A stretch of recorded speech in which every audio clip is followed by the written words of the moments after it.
there's kind of four major pieces to communication, right? There's verbal communication, there's nonverbal communication, there's written, and then there's visual. And to your point, in my role as director of culture, I'm really trying to make sure that we hit all those marks. And I talk actually about it in my book, how those four things are like the legs of a chair, right? You kick one of those out and the chair falls down. And the same thing kind of with your operation or with your culture. If you have really good verbal communication, but the visual or the written doesn't match that, doesn't align well with it, or doesn't exist at all, you're going to struggle to land with your team members and across every level of the organization. So, for me, I kind of hit that in all cycles.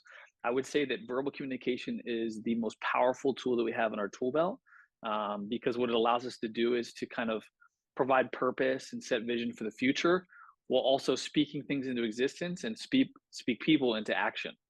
So that is definitely the thing that I think any leader, any listener today, sometimes we feel like we have to have all the aspects perfectly done. You might not be the best writer, you may not be able to create the most visual, captivating elements of communication, but verbal is something that we can all do it every day and do it well.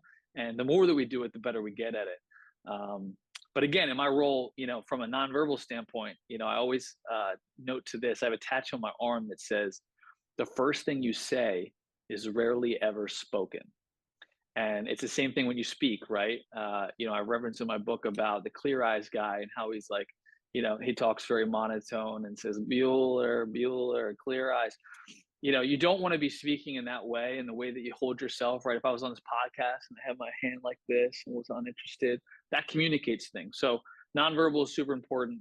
But then, written is very key too. And one of the great things I've learned through my new role is that, and it's kind of goes back to speaking too, is that the more you say, the less they hear, right? So when you write these emails, you want to convey all this information. Same with speaking, you want to convey all this information, add the most value.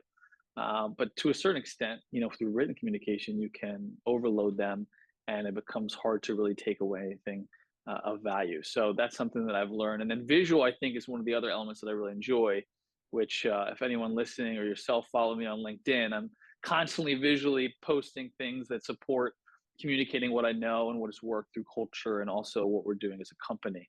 And I think that allows us to really tell our story both internally and externally, which is always a wonderful thing to do.